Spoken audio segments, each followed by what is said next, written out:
You speak, you wish, you pray, but sometimes it feels like your intentions get lost in the void, like a radio tuned to the wrong station.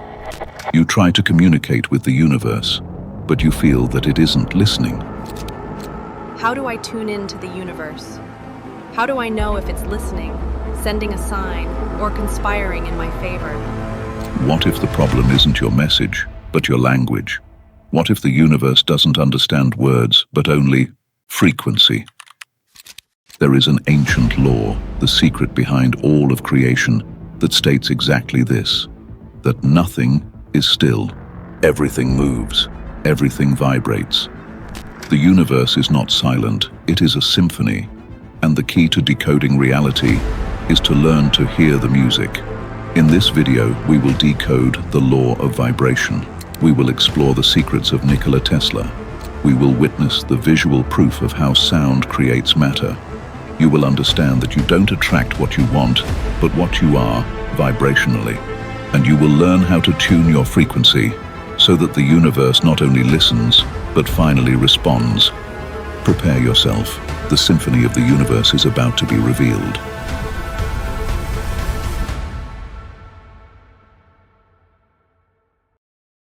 To decode the language of the universe, we must first listen to the echoes of where this knowledge was first whispered. The journey begins in the ancient Hermetic texts with a principle that shatters the foundation of our material reality. Nothing rests, everything moves, everything vibrates. This was not an isolated idea. In ancient Greece, the philosopher Pythagoras taught that the planets and stars moved according to mathematical equations, creating a celestial harmony he called the music of the spheres.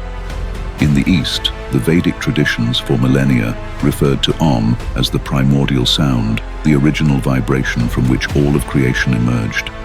And this is not just philosophy. We can witness the visual proof of this principle in the science of cymatics. When sound vibrations are passed through a medium like water or sand, chaos organizes itself. Intricate, beautiful geometric patterns emerge as if from nowhere. The higher the frequency, the more complex the sacred geometry. It is the undeniable visual proof that frequency is not random. It is the creative force that gives form to the formless. This understanding was the core of Nikola Tesla's secret. He didn't just see electricity as a utility, he saw the entire universe as a grand symphony of frequencies. He believed that if you could match the frequency of a reality, you could tap into its energy. He wasn't just trying to power the world, he was trying to tune into the cosmos. His vision was a premonition of what our most advanced science, quantum physics, would later begin to prove. When science explored the heart of the atom, it found not solid matter, but a pulsating void. Particles that are not things, but waves of probability. Vortexes of energy vibrating at inconceivable speeds. It was Albert Einstein who gave us the equation that united these two worlds. E equals mc squared. Energy equals mass times the speed of light squared. What does this truly mean? It means that matter and energy are not different things. Matter is simply frozen energy, energy vibrating at an extremely low and dense frequency. A rock, a tree, your own body. Everything in its essence is light and information, vibrating at different rhythms. Think of this as a universal law, as fundamental as gravity.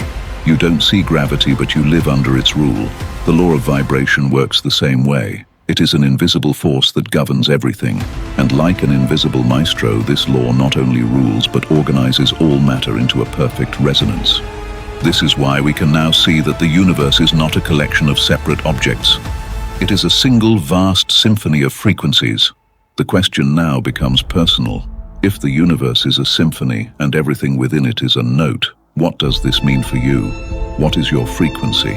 And how can you learn to become the maestro of your own music? Now that we understand the universe as a symphony, the journey turns inward. Let's bring this cosmic law into the only reality you can control, the one that exists inside your own body. You are not just a listener to this symphony, you are the main instrument, and the epicenter of your vibration, the point from which your music truly emanates, is not in your brain, it is in your heart.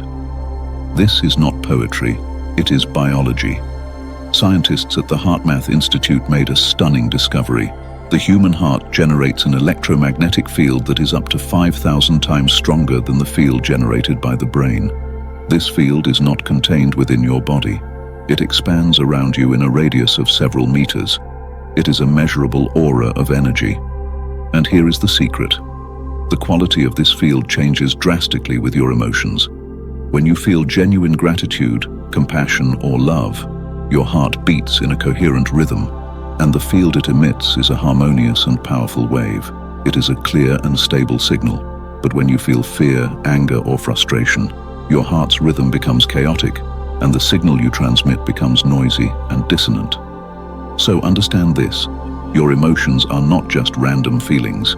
They are your live broadcast to the universe. Joy is a broad, expansive, high-fidelity frequency. Fear is a short, contracted frequency full of static. They are your energetic signature, your true voice. And the universe operates by the law of resonance like a gigantic cosmic tuning fork. If you strike a tuning fork tuned to C and bring it close to another tuning fork also tuned to C, the second one will begin to vibrate and sing along without ever being touched. It recognizes and responds to its own frequency. But if you bring it close to a tuning fork tuned to a different frequency, it remains silent, inert. The frequency is foreign to it. Now, apply this to your life. You cannot transmit the chaotic frequency of fear and scarcity and expect the harmonious reality of abundance to resonate with you. It is a vibrational impossibility. You become invisible to the opportunities, people, and realities that do not vibrate in your key. And this is the crucial reason why positive thinking alone so often fails.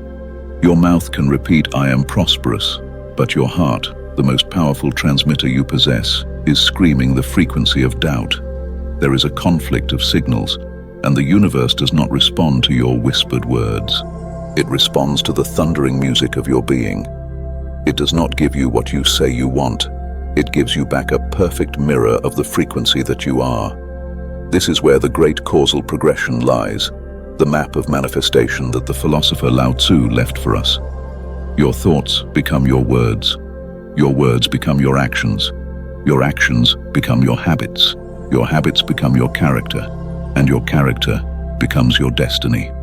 Your thought is the seed, your emotion is the water that nurtures it, your vibration is the fertile soil, and your destiny is the inevitable harvest. And this progression from Lao Tzu reveals the final truth.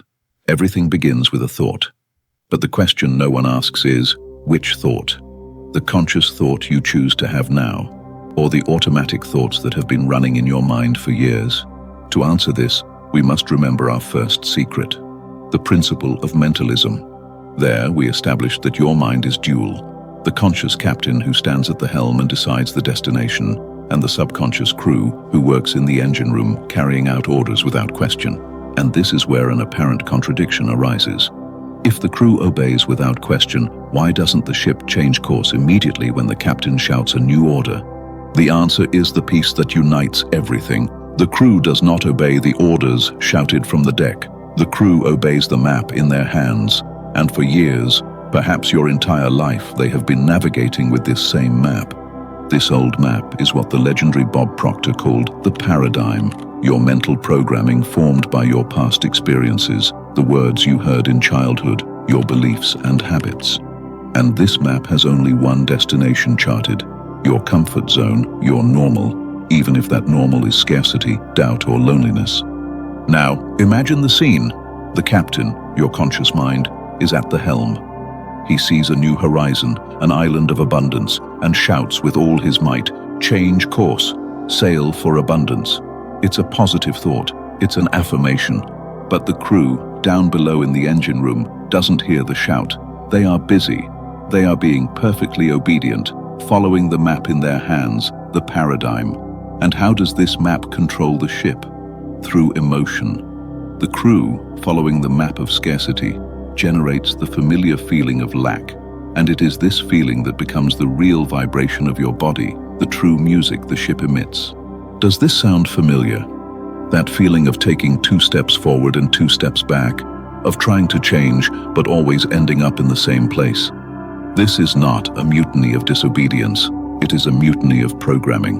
The crew is running the old software perfectly. The result is a vibrational civil war. The whisper of your conscious thought, an intellectual idea with no emotional power, against the thundering music generated by your paradigm. And the universe, in its infinite impartiality, does not respond to the captain's intention. It responds to the real, dominant vibration of the entire ship.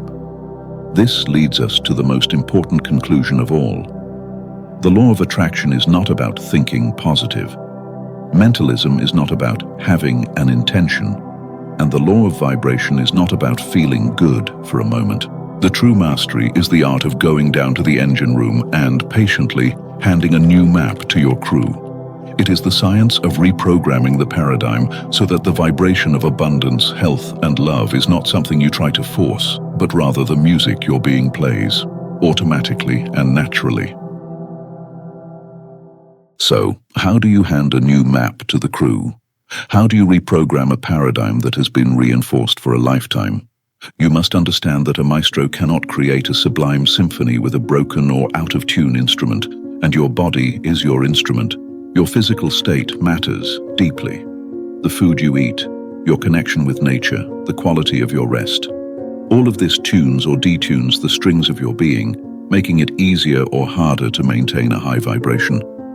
But tuning the instrument by itself does not create the music.